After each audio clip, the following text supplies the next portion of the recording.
አንድ አምላክ በሚሆን በአብ በወልድ በመንፈስ ቅዱስ ስም ሚያዝያ 26 በዚች ቀን የሱሲ ልጅ ሱስንዮስ በሰማዕትነት አረፈ። ይህም የከሃዲው ዲዮቅልጥያኖስ ወዳጁ ነበረ። የእግዚአብሔር መልአክም ተገለጠለትና ሰማዕት እንደሚሆን ነገረው። ይህም ነገር በልቡ አደረ። ከዚህም በኋላ አምልኮ ጣዖትን እንዲያስፋፋና እንዲያድሱ ከሹመት ደብዳቤ ጋር ንጉሱ ወደ ኒቆምዲያ ላከው። ቅዱስም አይቶ እጅግ አዘነ። ከዚያም ወደ እርሱ አንድ ቄስ አምጥቶ የክርስትናን ትምህርትን ተምሮ ተጠመቀ። ከዚህ በኋላም ወደ አንጾኪያ ተመለሰ። ፍጥረቱ ልዩ የሆነ ልጅን ወልዳ እህቱን አገኛት። ከዚህ በፊት ሴት ልጅ ወልዳ ገድላ ደሟን ጠጥታለች፣ ሰይጣን አድሮባታልና በወፍና በከይሲ አምሳል ይገለጣል። በሀገር ውስጥም ልጅ በሚወለድ ጊዜ ወደ እርሱ ወርዳ በስራይም ገድላ ደሙን ትጠጣለች። ቅዱስ ሱስንዮስም ይህን ባየ ጊዜ ጦሩን አንስቶ ከልጇ ጋር እህቱን ገደላት። ልጇ የሴጣን ልጅ ነውና፣ ሁለተኛም ሰራየኞች ስለሆኑ ባሏና የባሏን አባቱን ገደላቸው። እነርሱ በስራያቸው ሰውን እያሳመሙ ይገድላሉና። ከዚህም በኋላ ወደ ኒቆምዲያ ተመልሶ በዚያ ወደ አጠመቀው ቄስ ደርሶ ያደረገውን ሁሉ ነገረው። ወደ አገሩ አንጾኪያን በተመለሰ ጊዜ ከእርሱ የሆነውን አባቱ ሱሲ ያወቀ። መገደሉንም ወዶ ከንጉሥ ዘንድ ነገር ሰራበት። ያን ጊዜም ቅዱስ ሱስንዮስ ወደ ጣዖታት ቤት ሄዶ ወደ ሲኦል ሊወርዱ ዘንድ በጌታችን ስም አዘዛቸው። ያን ጊዜም ምድር አፏን ከፍታ አወጣቻቸው። ጣዖታቱንም እንዳጠፋቸው ወዲያው ተሰማ። አባቱም ዳግመኛ በንጉሥ ዘንድ ከሰሰው። ታላቅ ስቃይም ያሰቃዩት ዘንድ ንጉሥ አዘዘ። በብረት ዘንጎችም ደበደቡት። በመንኮራኩርም አበራዩት። በመዶሻም ቀጥቅጠው ሁለተኛ ደግመው እህል በሚያበራዩበት መሳሪያ አበራዩት። ከዚያም በከተማ ውስጥ ጎተቱት። የክብር ባለቤት ጌታችንም ያጸናውና በስቃይ ውስጥ ያስታግሰዋል። ከቁስሉ የሚፈውሰውንም መልአክ ልኮ ያለምንም ጉዳት አነሳው። ብዙ ሰዎችም አይተው በክብር ባለቤት ጌታችን ኢየሱስ ክርስቶስ አምነው በእርሱ ምክንያት ሰማዕት ሆኑ።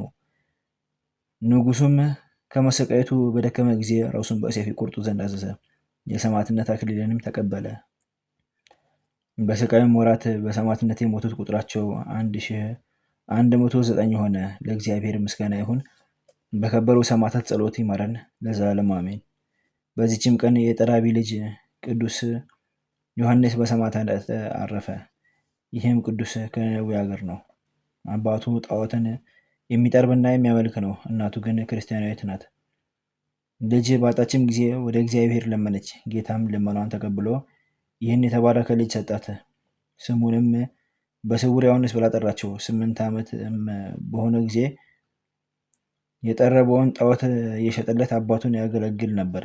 በአንዲት ዕለትም ጣዖቱን ሊሸጥ ሲሄድ የእግዚአብሔር መልአክ ተገናኘውና ጣዖት የሰይጣን ማደሪያ እንደሆነ ነገረው። ጣዖቱንም ከእጁ እንዲጥለው አዘዘ። በክብር ባለቤት በክርስቶስ ማመንን አስተማረው። ወደ አባቱም በተመለሰ ጊዜ ሰማይና ምድርን በውስጣቸው ያለውን ሁሉ ከፈጠረ ከክብር ባለቤት ጌታ ኢየሱስ ክርስቶስ በቀር ሌላ አምላክ የለም፣ እኔ ለሰው ልጅ እጅ ስራ አልሰግድም አለው። አባቱም ሰምቶ በእስር ቤት አሰረው። እናቱም መጥታ በክብር ባለቤት ክርስቶስም ደሙን ያፈስ ዘንድ አጸናችው። ከዚህም በኋላ በነገራቸው ሊሸነግሉት የሀገር ሰዎች መጥተው የአባትህን አምላኮች ለምን ተውክ አሉት። እርሱም እኔ የሰው ልጅ እጅ ለሰራቸው ጣዖታት አልሰግድም፣ እነርሱ የርኩሳን አጋንንት ማደሪያዎች ናቸውና አላቸው። የሰው እጅ ስራ ለሰራቸው ጣዖታት አልሰግድም፣ እነርሱ የርኩሳን አጋንንት ማደሪያ ናቸውና አላቸው። አባቱም ይህን በሰማ ጊዜ ምሳር አንስቶ አንገቱን ቆረጠው። በድኑም አልወደቀም፣ በደሙ እስከተጠመቀ ድረስ በእግሮቹ ቆመ እንጂ።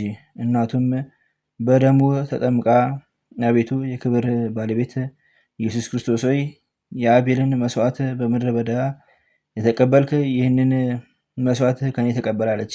በዚያን ጊዜ በአባቱ ሰይጣን አደረበትና አበደ። ሚስቱም ወደ ልጇ መቃብር ወስደው ስለ እርሱ ጸለየች። ቅዱስ ዮሐንስም በሌሊት ወደ እርሱ መጥቶ አባቱን በጦር ወጋው።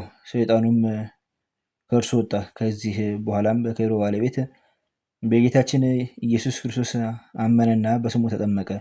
ለእግዚአብሔር ምስጋና ይሁን፣ በረከቱ ከኛ ጋር ለዘላለሙ ትኑር አሜን።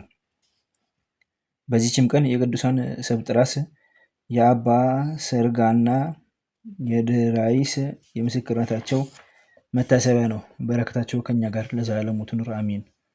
አንድ አምላክ በሚሆን በአብ በወልድ በመንፈስ ቅዱስ ስም ሚያዝያ 27 በዚች ቀን የከበረ ቅዱስ ፊቅጦር በሰማዕትነት አረፈ።